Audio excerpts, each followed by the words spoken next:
इश्क मुर्शीद पार्ट 4। दरगाह की गूंजती हुई आवाज ने अरहम और फैसल को हिलाकर रख दिया था।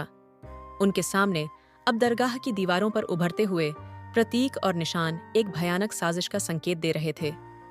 ऐसा लग रहा था जैसे यह दरगाह उन रहस्यों का केंद्र हो जो सदियों से छिपे हुए थे। यह आवाज कौन थी? फैसल ने घबराते हुए पूछा। उसकी आवाज में हल्की सी कंपी थी। और यह हमें क्यों चेतावनी दे रही है? अरहम ने गहरी सांस लेते हुए कहा। मुझे नहीं पता, लेकिन यह साफ है कि हम जिस साजिश का सामना कर रहे हैं वह हमारी सोच से कहीं ज्यादा गहरी और खतरनाक है। हमें अब और भी ज्यादा सावधानी बरतनी होगी। दोनों ने दरगाह के हर कोने को ध्यान से देखना शुरू किया। हर दीवार पर वही प्राचीन प्रतीक और निशान बने हुए थे जो उन्होंने पहले भी देखे थे। लेकिन अब वे समझ गए थे कि ये प्रतीक महज सजावट नहीं थे, बल्कि इनमें छिपे हुए कुछ गहरे रहस्य थे। अरहम ने दीवार के एक कोने में उभरे हुए प्रतीकों पर ध्यान दिया और पाया कि वे प्रतीक किसी न किसी तरह से तलवार से जुड़े हुए थे। उसने किताब को खोला और उसमें लिखे मंत्रों और चित्रों की तुलना दीवारों पर बने प्रतीकों से करनी शुरू की। यहाँ कुछ तो है, अरहम ने धीमे स्वर में कहा। ये प्रतीक किसी गहरे अर्थ की ओर इशारा कर रहे हैं। शायद यह दरगाह और किताब हमें उस साजिश की जड़ तक ले जा रहे हैं। फैसल ने दीवारों के पास जाकर कुछ और बारीकी से देखा और कहा, देखो, यहाँ एक और तलवार की तस्वीर बनी हुई है और उसके नीचे लिखा हुआ है, असली शक्ति को पहचानो। इसका क्या मतलब हो सकता है? अरहम ने किताब में तलवारों के बारे में लिखे गए पन्नों को पलटा और एक पन्ने पर उसकी नजर गई जिसमें लिखा हुआ था, 2 तलवारें, 2 रास्ते। एक का चुनाव तुम्हें विनाश की ओर ले जाएगा और दूसरी का चुनाव तुम्हें मुक्ति देगा। शायद इसका मतलब यही है, अरहम ने गंभीरता से कहा। 2 तलवारें हैं, एक जो हमें विनाश की ओर ले जाएगी और दूसरी जो हमें मुक्ति दिलाएगी। लेकिन हमें यह समझना होगा कि कौन सी तलवार सही है। फैसल ने सोचा और कहा, अगर यह सच है तो हमें सावधानी से कदम उठाने होंगे। इस दरगाह में कुछ ऐसा छिपा है जो हमें सही रास्ते की ओर ले जा सकता है। हमें बस सही संकेतों को समझना होगा। जैसे ही वे दीवारों पर बने प्रतीकों और चित्रों को ध्यान से देखने लगे, उन्होंने देखा कि एक दीवार पर कुछ अजीब सा लिखा हुआ था। वह लेखनी बहुत पुरानी और धुंधली थी, लेकिन फिर भी अरहम ने उसे पढ़ने की कोशिश की। उस पर लिखा था, जिसने सत्य का मार्ग चुना उसने इस दरगाह के रहस्य को सुलझाया, लेकिन जिस पर झूठ की परछाई पड़ी वह इस स्थान से कभी बाहर नहीं जा सका। अरहम ने उस वाक्य को पढ़ते ही महसूस किया कि यह चेतावनी थी। इस दरगाह में शायद कोई ऐसा रहस्य छिपा हुआ था जो केवल उन लोगों को मिलता है जिनका दिल सच्चाई के लिए धड़कता है। हमें यह समझना होगा कि हम किस रास्ते पर हैं। अरहम ने कहा, अगर हमने गलत चुनाव किया तो शायद हमें इसका बहुत बुरा परिणाम भुगतना पड़ सकता है। फैसल ने अरहम की बातों पर गंभीरता से विचार किया और कहा, हमें किताब में दिए गए मंत्रों और प्रतीकों को सही ढंग से समझना होगा। यह हमें सही रास्ता दिखा सकते हैं। अरहम और फैसल ने किताब के मंत्रों को फिर से पढ़ा और उनमें छिपे अर्थ को समझने की कोशिश की। जैसे ही वे मंत्रों के गहरे अर्थ को समझने लगे, उन्हें महसूस हुआ कि यह दरगाह एक तरह का परीक्षण है। एक ऐसा परीक्षण जो उनकी निष्ठा, समझ और साहस की परीक्षा लेगा। उन्होंने एक साथ मिलकर दरगाह के उस कोने में कदम रखा जहां वे प्रतीक सबसे ज्यादा चमक रहे थे। जैसे ही वे वहां पहुंचे, दीवार पर बने प्रतीक धीरे धीरे गायब होने लगे और उनके सामने एक गुप्त दरवाजा खुल गया। यह दरवाजा शायद हमें उस साजिश के केंद्र तक ले जाएगा, अरहम ने कहा, लेकिन हमें बहुत सावधानी बरतनी होगी। यह रास्ता आसान नहीं होगा। दोनों ने गहरी सांस ली और उस गुप्त दरवाजे के भीतर कदम रखा। दरवाजा खुलते ही उनके सामने एक लंबी सुरंग थी जो अंधकार में डूबी हुई थी। सुरंग के अंदर से एक अजीब सी आवाज आ रही थी जो उनकी हिम्मत को चुनौती दे रही थी। तुम्हें डरना नहीं है, अरहम ने फैसल को दिलासा देते हुए कहा।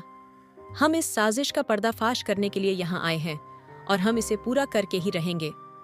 फैसल ने अपनी हिम्मत जुटाई और अरहम के साथ सुरंग में आगे बढ़ने लगा। सुरंग की दीवारों पर अब भी वही प्रतीक और निशान बने हुए थे जो उनके लिए एक चुनौती थे, लेकिन उन्होंने ठान लिया था कि वे इस रास्ते को पार करके ही रहेंगे। अरहम और फैसल गुप्त दरवाजे से अंदर दाखिल हुए और सुरंग में कदम रखा। चारों ओर घना अंधकार पसरा हुआ था और उनकी सांसों की आवाज ही एकमात्र चीज थी जो इस सन्नाटे को तोड़ रही थी। सुरंग के भीतर का वातावरण अजीब और भयानक था, मानो यह जगह किसी अनदेखे खतरे से भरी हो। यह सुरंग हमें कहाँ ले जा रही है? फैसल ने बेचैनी से पूछा। उसकी आवाज हल्की सी कंपी के साथ गूंज रही थी। मुझे नहीं पता, अरहम ने जवाब दिया, लेकिन हमें सतर्क रहना होगा। ये रास्ता शायद उस साजिश की जड़ तक जाता हो। वे दोनों धीरे धीरे सुरंग में आगे बढ़ने लगे। रास्ते में उन्हें दीवारों पर उकेरे गए प्राचीन चित्र और प्रतीक दिखाई देने लगे। हर प्रतीक मानो उनसे कुछ कहने की कोशिश कर रहा था, लेकिन वे उन संकेतों का अर्थ समझने में असमर्थ थे। जैसे जैसे वे आगे बढ़ते गए, सुरंग में अजीब अजीब सी आवाजें गूंजने लगीं। कभी किसी की हंसी तो कभी किसी के रोने की आवाजें, मानो यह जगह खुद ही जीवित हो। फैसल ने डरते हुए कहा, यह सब क्या हो रहा है? ये जगह तो भूतिया लग रही है। अरहम ने उसे दिलासा दिया, हिम्मत रखो फैसल, ये सब बस हमारी हिम्मत तोड़ने के लिए हो सकता है। हमें डरना नहीं है। कुछ दूरी पर चलते हुए उन्हें एक बड़ा सा दरवाजा दिखाई दिया जो लोहे का बना हुआ था और उस पर कई प्राचीन ताले जड़े हुए थे। दरवाजे के ऊपर कुछ लिखा हुआ था जो उन्होंने किताब में पढ़े गए मंत्रों से मेल खाता था। अरहम ने दरवाजे के पास पहुंचकर उसे खोलने की कोशिश की, लेकिन ताले बहुत मजबूत थे। उसने किताब से एक मंत्र पढ़ा और दरवाजे के ऊपर बने निशानों को छुआ। अचानक ताले खुद ब खुद खुलने लगे और दरवाजा धीरे धीरे खुल गया। दरवाजे के पीछे एक बड़ा कमरा था जिसके बीचों बीच एक प्राचीन पत्थर की वेदी बनी हुई थी। वेदी के चारों ओर जमीन पर कुछ अनजाने प्रतीक बने हुए थे और वेदी के ऊपर एक और तलवार रखी हुई थी जो उनकी तलवार से बिल्कुल मिलती जुलती थी। यह देखो फैसला, अरहम ने कहा, यह वही तलवार है जो हमने दरगाह में देखी थी, लेकिन यहाँ पर दो तलवारें क्यों हैं? फैसल ने वेदी के पास जाकर देखा और कहा, शायद यही वह जगह है जहाँ से साजिश की असली शुरुआत हुई थी। ये तलवारें किसी बड़ी योजना का हिस्सा हैं। हमें इस रहस्य को सुलझाना होगा। जैसे ही उन्होंने वेदी को छुआ, अचानक पूरे कमरे में एक जोरदार धमाका हुआ और कमरे की दीवारों पर उभरे प्रतीक चमकने लगे। अरहम और फैसल ने खुद को संभालने की कोशिश की, लेकिन इससे पहले कि वे कुछ समझ पाते, कमरे की दीवारें हिलने लगीं और वेदी से एक तेज रोशनी निकलने लगी। रोशनी के बीच से एक छाया उभरी जो धीरे धीरे एक मानव रूप लेती जा रही थी। वह छाया उस पुराने योद्धा की थी जिसने सदियों पहले इन तलवारों की शक्ति का उपयोग किया था। उसकी आंखों में एक अजीब सी चमक थी और उसके चेहरे पर एक गूढ़ मुस्कान थी। तुम्हारे आने का समय हो गया है, उस छाया ने कहा। उसकी आवाज कमरे में गूंज रही थी। तुम्हें सच्चाई का सामना करना होगा। इन तलवारों में छिपी शक्ति तुम्हारे हाथों में आ चुकी है, लेकिन इसका उपयोग कैसे करना है, यह तुम्हारी परीक्षा होगी। अरहम और फैसल ने घबराते हुए एक दूसरे की ओर देखा। उन्हें समझ में नहीं आ रहा था कि यही सब क्या हो रहा है। तुम कौन हो? अरहम ने हिम्मत जुटाकर पूछा। मैं वही हूं जिसने इन तलवारों का निर्माण किया था, छाया ने कहा। मैंने अपनी शक्ति का उपयोग करके कई जंगें जीतीं, लेकिन मेरी लालच ने मुझे बर्बाद कर दिया। अब तुम्हें यह तय करना होगा कि इस शक्ति का उपयोग कैसे करना है। फैसल ने डरते हुए कहा, हम इस शक्ति का सही उपयोग करेंगे, लेकिन हमें बताओ कि इस साजिश के पीछे कौन है और हमें क्या करना होगा। छाया ने गहरी सांस ली और कहा, ये तलवारें और यह किताब उस शक्ति का प्रतीक है जो सही और गलत के बीच के अंतर को मिटा देती है। यदि ये गलत हाथों में चली गई तो विनाश निश्चित है, लेकिन यदि तुम सच्चाई और न्याय के मार्ग पर रहोगे तो ये तलवारें तुम्हारे लिए एक हथियार बन जाएंगी जो अंधकार को मिटा सकती हैं। और उस साजिश का क्या? अरहम ने गंभीरता से पूछा। कौन इस शक्ति का दुरुपयोग करने की कोशिश कर रहा है? छाया ने सिर झुकाकर कहा, जो लोग इस तलवार की शक्ति को हासिल करना चाहते हैं वे सिर्फ एक समूह नहीं हैं। वे सदियों से इस शक्ति के पीछे लगे हुए हैं। वे तुम्हारे चारों ओर हैं और वे जानते हैं कि तुम कौन हो। तुम्हें उनका सामना करना होगा और इसके लिए तुम्हें इन तलवारों की शक्ति को समझना और सही दिशा में उपयोग करना होगा। जैसे ही छाया ने यह कहा, वह धीरे धीरे गायब हो गई और कमरे की रोशनी मद्धम पड़ गई। अब केवल वेदी पर रखी तलवारें और किताब ही बची थीं। अब क्या करेंगे? फैसल ने चिंतित होकर पूछा।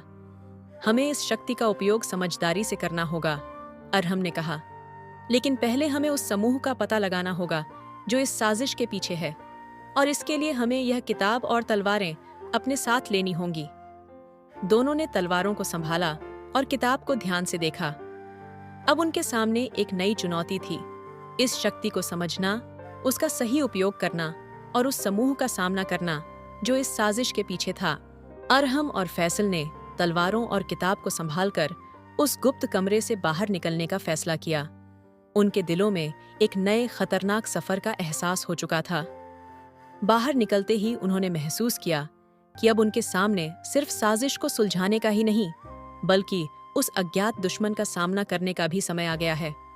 सुरंग से बाहर निकलते ही दोनों ने महसूस किया कि वातावरण में कुछ बदल गया है। बाहर की हवा में एक अजीब सी बेचैनी थी, जैसे कोई छिपकर उनका पीछा कर रहा हो। अरहम ने अपने चारों ओर नजरें दौड़ाई, लेकिन उसे कुछ भी दिखाई नहीं दिया। हमें जल्दी से गांव लौटना होगा, अरहम ने कहा।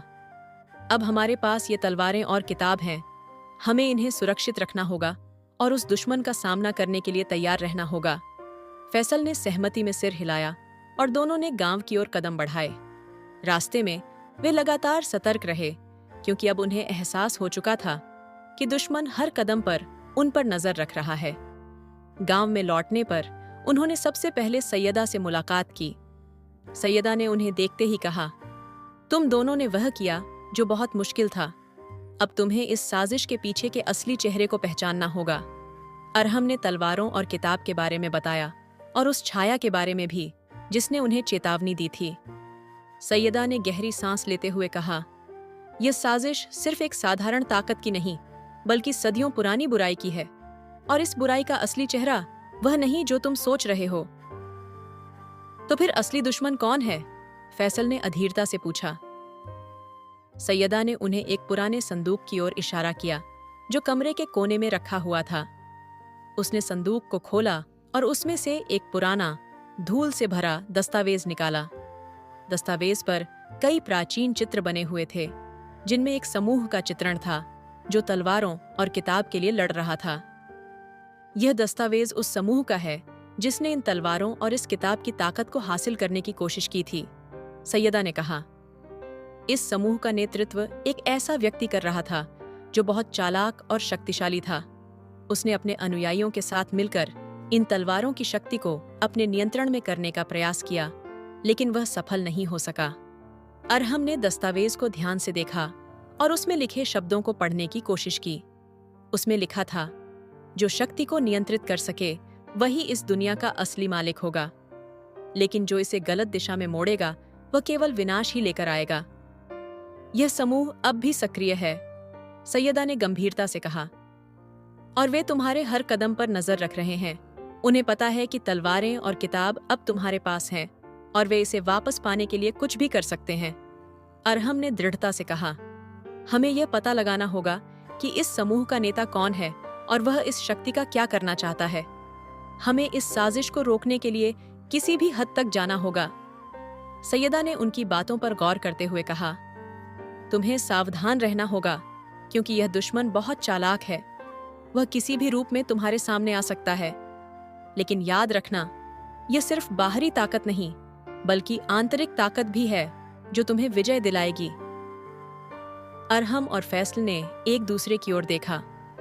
उन्हें अब इस बात का एहसास हो गया था कि यह लड़ाई सिर्फ तलवारों की नहीं, बल्कि उनके खुद के विश्वास और आत्मविश्वास की भी थी। सैयदा ने उन्हें कुछ विशेष निर्देश दिए और कहा, तुम्हें अब उन सुरागों का पीछा करना होगा जो तुम्हें इस दुश्मन तक पहुंचा सकते हैं। यह समूह कहीं न कहीं इसी गांव में या इसके आसपास ही छिपा हुआ है। हम क्या करें? फैसल ने पूछा। तुम्हें उस नेता का चेहरा पहचानना होगा, सैयदा ने कहा। उसके इरादों को समझना होगा, और सबसे महत्वपूर्ण, तुम्हें यह तय करना होगा कि कब और कैसे इस शक्ति का सही उपयोग करना है। अरहम और फैसल ने तलवारों और किताब को संभालकर बाहर निकलने का फैसला किया। उन्होंने तय किया कि अब वे सीधे उस दुश्मन के पीछे जाएंगे जो इस साजिश का मास्टरमाइंड था। रात का समय था और गांव में एक अजीब सी शांति थी, जैसे कोई बड़ी आंधी आने वाली हो। अरहम और फैसल ने सैयदा के दिए गए निर्देशों का पालन करते हुए गांव के उस हिस्से की ओर कदम बढ़ाए जहां उन्हें सुराग मिलने की उम्मीद थी। जैसे ही वे वहां पहुंचे, उन्होंने देखा कि एक पुराने खंडहर के पास कुछ लोग खड़े थे। उनकी आंखों में एक अजीब सी चमक थी और उनके हाथों में कुछ विशेष प्रतीक लगे हुए थे। अरहम ने फैसल की ओर देखा और धीमे स्वर में कहा, यही वे लोग हैं, हमें सावधान रहना होगा। उन्होंने छिपकर उन लोगों की बातचीत को सुनने की कोशिश की और तभी उनमें से एक व्यक्ति ने कहा, वह तलवारें और किताब अब हमारे पास आनी ही चाहिए।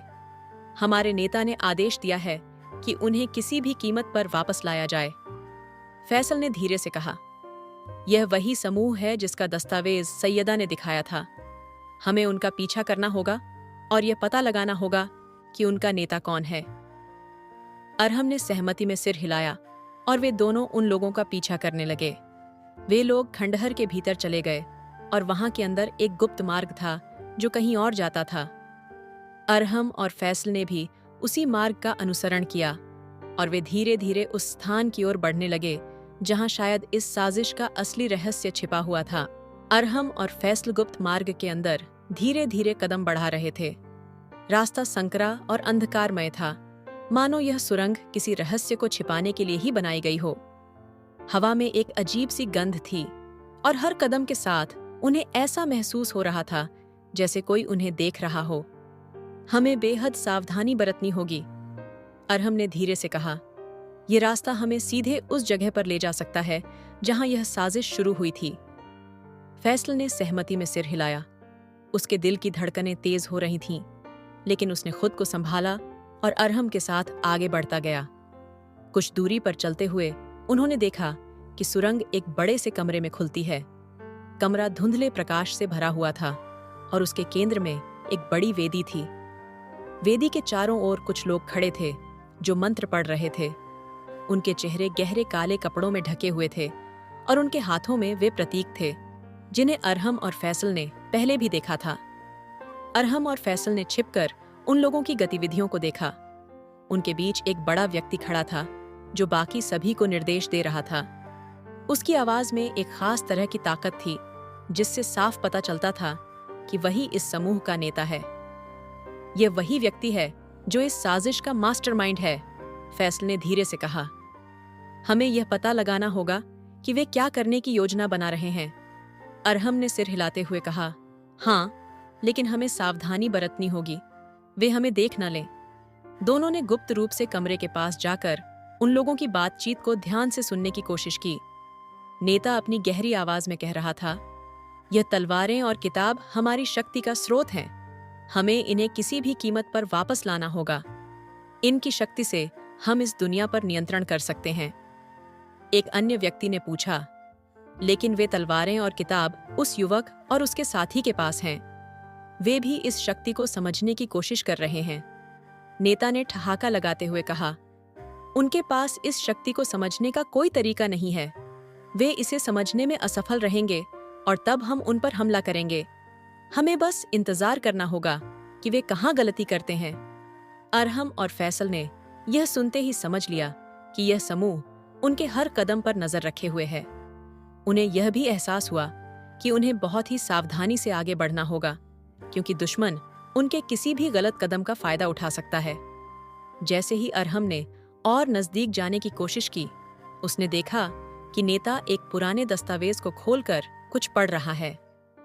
दस्तावेज में कुछ प्राचीन शब्द लिखे हुए थे, जिन्हें देखकर अरहम को एहसास हुआ कि यह वही दस्तावेज हो सकता है जो तलवारों और किताब की असली शक्ति का रहस्य बताता है। हमें यह दस्तावेज चाहिए, अरहम ने फैसल के कान में फुसफुसाया।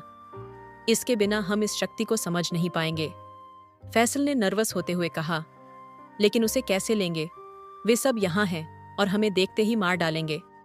अरहम ने गहरी सांस ली और कहा, हमें एक मौका लेना होगा।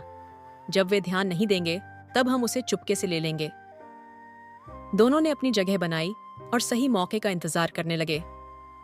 जब नेता और उसके अनुयायी मंत्रोच्चारण में व्यस्त हो गए, अरहम ने धीरे धीरे कमरे के भीतर कदम रखा और दस्तावेज की ओर बढ़ा। उसकी सांसें तेज हो रही थीं, लेकिन उसने अपने डर पर काबू पाया और दस्तावेज को धीरे से उठाया।